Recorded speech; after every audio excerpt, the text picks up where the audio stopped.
Your Majesty? Is that you I hear? Oh, yes. I'm sorry. Did I wake you? No, not at all, ma'am. I've yet to fall asleep. What are you doing up this hour? Oh, well, I couldn't fall asleep, so I was planning on going to the library to read for a bit until I got a little drowsy. Understood, Your Majesty. Please let the guards know if you would like me to escort you back to your chambers when you are finished. That won't be necessary, but thank you. That's strange. The doors to the court chambers are open. I guess it wouldn't hurt to take a peek. Hello? Your Majesty? Is anyone here?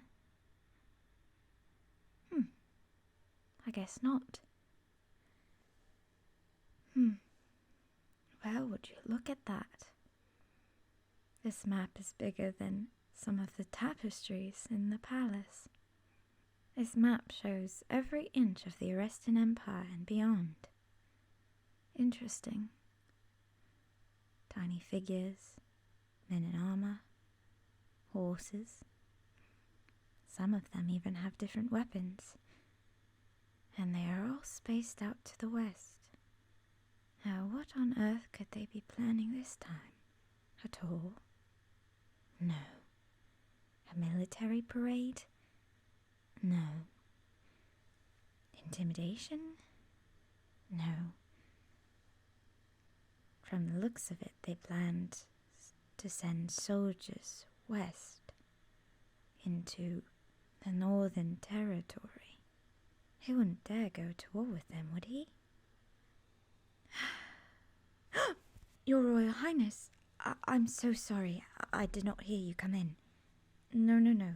That's not necessary at this hour. Please, get up. What am I doing? Oh, I couldn't sleep, so I decided to roam the palace. In fact, I was just headed into the library when I saw that the chambers were slightly opened, and I saw this huge map from the hall, and I just had to see it for myself. And I know that you and His Majesty aren't fond of me being in here during the day, especially during your court meetings. So I saw it as the perfect opportunity to take a look at it. I promise I didn't touch anything. I know better than that. So, I see you're planning a military campaign to the west. Is there any reason why? Well, I just like to know what's going on in the Arestan Empire. As Empress, I do have a right to know. I don't mean to interfere with your military campaigns at all. I wouldn't want to offend you or His Majesty. Though, if I may, I do have some knowledge on this region, if you would like to hear it. I know you and His Majesty don't know much about the West. Your late father told me that he never took the two of you there on tours because he said it was too dangerous, yes? Well, what he said about the West is half true. My father used to take me to the West all the time to meet with traders when I was younger, so I know the area very well. Where you plan to take the Empire's military is full of ambushes. They attack travelers, royal carriers, and affect many trade routes. So much so that traders have to change every route they take just to try and avoid the ambushers from stealing. It's called Thieves' Valley for a reason. If you send the Arestan armies this way, they will be ambushed. There's no doubt about it. This trail is the main hotspot, and they usually camp out between these two cliffs, in between the trail, waiting to ambush anyone that passes through. But if you send our armies through the northwest, through those thick forests, it will be impossible for the ambushers to successfully ambush our armies, and they will be easier to take out due to the protection from the trees. Since it's summer, it also won't be cold up in the north, so it's the perfect time to travel through there. Of course. I'm happy to help whenever I can, Your Highness. I assume that you will be preparing to leave the capital soon, then? Will the Emperor be joining you? Or is he just sending you to do his dirty work for him like always? Ah, well, I'll make sure to keep His Majesty comfortable while you are away. And maybe, just maybe, we can finally find you a wife that suits all of your needs when you return.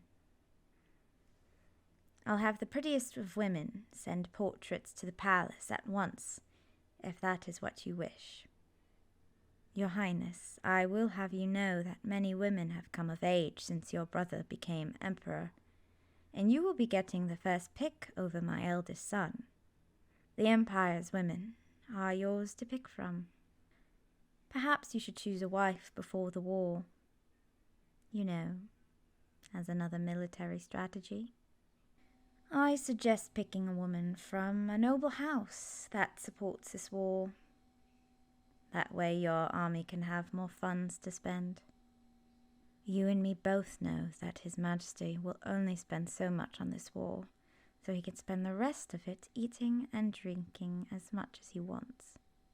I would hate to see your military funds drained so quickly. Well, that is another thing I can imagine we are both afraid of. What if he eats and drinks himself to death while you're away? Wait for you to return? I assume for the funeral then, if there is one. No? What do you mean then? What are you trying to say? Marry you?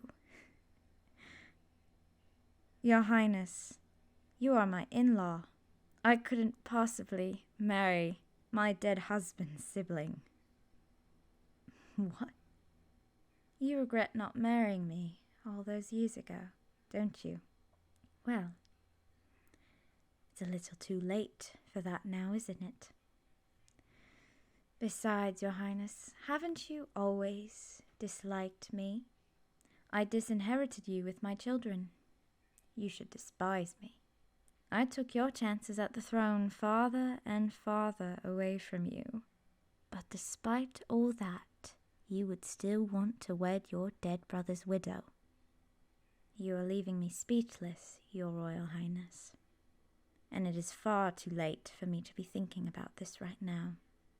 I shall head back to my chambers to sleep. Don't you even think about following me to my chambers, Your Highness. Good night, my prince.